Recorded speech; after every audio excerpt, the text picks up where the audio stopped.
Eu tenho muito essa visão, quem convive comigo bem próximo sabe, porque sempre você tem duas visões.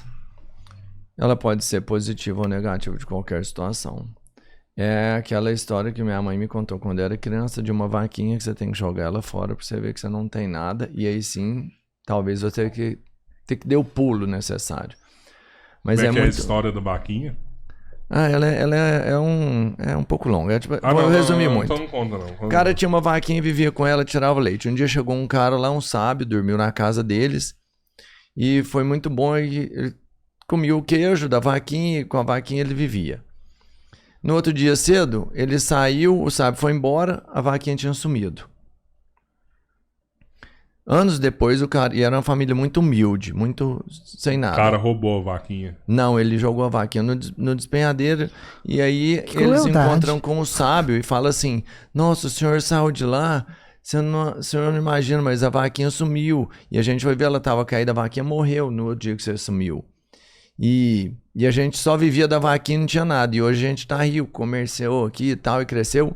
Porque quando acabou a vaquinha, que era o nosso único sustento, a gente teve que fazer uma coisa a mais que a gente nunca tinha feito. Então a gente começou a fazer outras coisas e a gente melhorou. O sábio virou para ele e falou assim: fui eu que joguei a vaquinha fora. Porque ele, como sábio, entendeu que enquanto eles tivessem um mínimo, ali eles iam sobreviver pro resto da vida com um mínimo. E o dia que eles não tivessem nada, eles teriam que buscar outras coisas. Então o sábio tem uma visão muito maior de um mundo mais complexo. E tem gente que fica pego, no mínimo, pro resto da vida. Então, essa é a situação que você fala assim. Da pessoa se acomodar com aquilo. E que a pessoa tem que entender que ela tem que sempre buscar um pouco mais e que não é fácil. Que você tem que pôr a cara a tapa, que você tem que sofrer, porque senão você nunca vai mudar a sua vida. Se você também ficar esperando alguém mudar a sua vida, eu tenho uma triste notícia.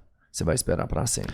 Mas, Roberto, você já parou pra pensar se às vezes a pessoa quer mudar a vida dela?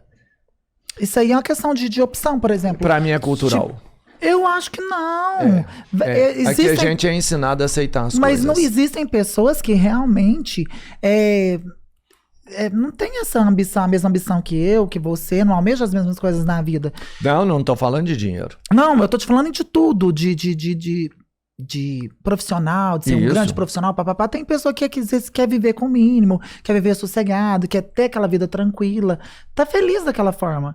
E tá tudo certo também. Tem pessoa que quer... tem pessoas que... Existem pessoas com essa simplicidade. E o Brasil, principalmente o Brasil, é um país muito extenso. Então tá. De muita diversidade. Mas... Eu tava no Ceará agora, já é a segunda vez que eu vou lá em Jericoacoara. E aí lá a gente se envolve... Bacaninha. Ai, gato, assim... Condições, né? Né? Mentira, vendi um carro pra ir, tô brincando. E a gente foi pra lá, pra Jericoacoara. E lá a gente conheceu várias pessoas de lá, a gente conheceu algumas pessoas em Fortaleza também. E aí, é gritante o comportamento das pessoas, assim, ó. A gente fez a gente saiu de Uberlândia, foi pra São Paulo, aí teve que dormir em São Paulo, que o voo era no outro dia. E no outro dia a gente foi pro Ceará. Também, o que ajudou muito foi que em São Paulo tava chovendo e lá já tava um calor infernal, na mesma data. E aí, eu fiquei pensando... O comportamento das pessoas em São Paulo. O comportamento, que às vezes nem São Paulista, até nasceu no Nordeste, em outro lugar, e foi para São Paulo. O tratamento das pessoas lá, o tratamento das pessoas no comércio, como que funciona lá, o jeito das pessoas falarem tudo. E já lá no Nordeste era totalmente diferente. Então você vê que, assim, são pessoas que comportam, que buscam coisas diferentes de acordo com a sua região, com o que aprendeu, com a sua cultura, com a sua convivência com o meio onde vive. Então existem pessoas que realmente não querem ser um rico empresário, não quer crescer na vida, não quer ter uma família. Tem gente que tudo que quer ter é uma terrinha com, sei lá, plantar uma hortinha e fazer. Existe isso. Mas isso. Tem opção, né? O problema é quando você não tem opção, né? O problema é quando eu vejo pessoas que passam fome, que não tem o que comer, né? Como pessoa que não tem acesso à saúde, quando tem pessoa que não tem acesso à informação. Isso é que me revolta. Entendeu? Agora, tipo, a história da vaquinha é massa. É massa demais. Você tirar a vaquinha de uma pessoa pobrezinha, que só tem a vaquinha, e falar assim, ó, sem a vaquinha, se vira. Tá, uma coisa bem 300 de Esparta. Cata um menino, joga na selva e fala, aprende a se voltar vivo, volta guerreiro. Se não, morreu tentando. E se a gente pegasse fazendas de vaquinha e tirasse dos proprietários das fazendas de vaquinha e falasse: olha, a vida de vocês está muito acomodada, vocês têm muito dinheiro, vocês vão aprender agora a crescer na vida. Vamos tirar as fazendas de vocês e agora vocês vão pegar ônibus, correr para crescer na sociedade, para aprender um crescimento espiritual. Legal. Não sei não, hein, mano. Legal. Então, não aconteceria também. É justamente isso. Não. Eu acho que é legal, é massa essa filosofia. Não, legal a visão, fala assim, uma não, essa filosofia total. É massa que você falou sobre a vaquinha, mas a gente tem que levar isso para nossa realidade. Para nossa realidade, eu falo de país, né? Tipo assim, politicamente falando. A gente precisa distribuir, tem que dividir, não tem como, tem que dividir.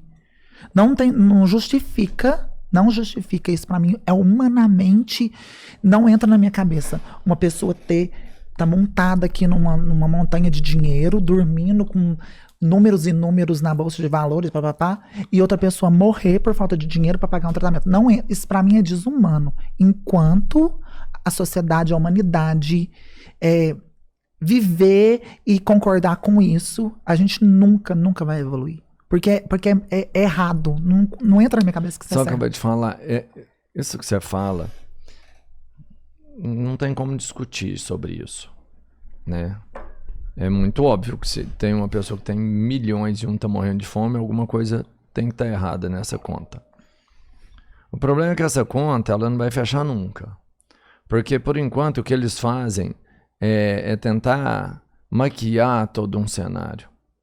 Essa pessoa que tem uns bilhões e que investe na bolsa, que na maioria vamos pensar são os banqueiros, são os milionários. Não, porque o resto é um empresário normal, apesar, igual você que tem uma empresa que vive bem, que não é rica, mas que vive bem, você já é extremamente sugada do Estado.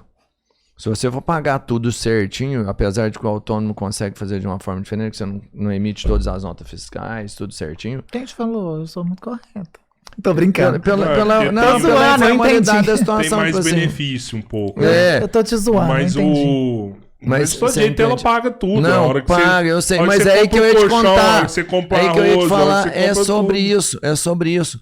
Aí sabe o que eles fazem? Como tá maquiando toda uma história, você vai lá e fala assim, ó, aumenta o imposto. Só pro empresário. Vamos aumentar só pro empresário. Ó, você não é empresário, você não precisa se preocupar não, a gente vai taxar o produto. Sabe o que o empresário vai fazer? Ele vai repassar no preço do produto dele. Sabe quem vai pagar? Sabe o cara que não tinha nada? Ele ficou com menos X de imposto no final dele. Porque foi repassado para ele. Você entendeu que essa maquiagem que eles fazem engana todo mundo? Não tá cobrando do empresário.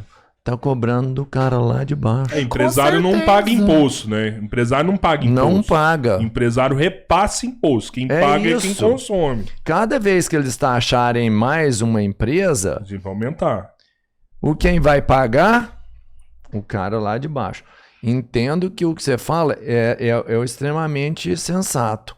Que seria uma distribuição mais igualitária. Não mas do sei jeito o mecanismo, não sei mas de você que forma que seria aqui no feito Brasil, isso. O que eles fazem é só para enganar todo mundo. Não, mas eu concordo com o que você tá falando. Tá enganando todo mundo. Eu concordo. Isso. Tá fingindo que tá fazendo uma coisa para ajudar. Eles sabem disso. Sabendo que não tá fazendo nada. Eu não entendo só muito eles é que desse sistema econômico, desse sistema de impostos, de cobrança de impostos. Naquilo eu sou até muito leiga. Tem o meu contador que me ajuda com essas coisas. Inclusive, um beijo pra ele, o Wellington. Um beijo pra todo mundo, né? Todo mundo tá ficando feliz assim. Então, um beijo pro Wellington. E ele que olha essas coisas pra mim. E que me orienta, porque eu sou super leiga nesse assunto também, eu não tenho esse entendimento. Mas isso é assim, abrindo meu coração pra vocês e falando o que eu sinto, o que eu vejo. Às vezes eu tô parecendo brigando com você. Não, eu tô adorando, eu sou colocado, eu estou adorando isso. Eu tô achando que o Albertinho tá um pouco arrogante, cara. Não sei. Será que é transfobia? Tô brincando. Então, tipo Jamais, assim, eu tô te zoando. Então, assim, eu falo isso pra vocês, mas eu também, você fala, Beth, então apresenta uma solução. Eu não sei. Eu não sei te falar o que seria o correto, eu não sei. Eu sei que determinadas coisas a gente não tem como a gente concordar. Então eu acho que só de partir do princípio, de eu perguntar pra você e falar assim, véi, você concorda com isso que tá acontecendo? Você acha que é certo? Aí você fala de alguma outra coisa pra poder justificar aquilo. Pra mim, você já tá sendo covarde. Você tá se fugindo da responsabilidade. Não é de política nem nada, é de ser humano isso, entendeu? Como que um ser humano... Eu tava lendo... Eu tô muito ligada nas coisas de psicopata, né? Porque tem algumas pessoas que eu tô convivendo, que eu conheço, que pra mim são... Você acha que vive com algum psicopata? Não, eu tenho certeza absoluta. Sério? Lógico. Eu sou uma mulher espertíssima, observadora. Então, eu tava lendo muito sobre isso. Então, assim, eu vi uma palestra, a pessoa falando que pegaram várias pessoas e colocaram, monitoraram o cérebro, né, a função cerebral, o coração, o papai, a porra toda, e colocaram imagens de pessoas sofrendo, animais judiados, não sei o quê. As pessoas que eram normais emocionava, mudava o cérebro, mudava coisa, e as psicopatas eram indiferentes a isso. Então é o que eu falo. A não ser que você não seja um psicopata, que você seja doente, como que você não consegue como que você consegue comer assim, no momento, claro que a gente vai matar a fome do mundo, mas sabendo que tem alguém perto de você que tá com fome, eu não consigo. Não sei se eu sou boba. Não consigo. Não, isso é sobre ser, não consigo sobre ser humano. De pensar mesmo. assim, de falar assim, velho, eu tô comendo aqui, a pessoa tá com fome, tá olhando. Sabe o que o ele comeu? Não dou conta. Eu vou comer menos, a gente vai dividir. Ah, para, Beth, não consigo isso. Isso não é só meu pai, meus 2 irmãos, minha mãe. A maneira que eu fui criada foi dessa maneira. Então eu não consigo ser desse jeito.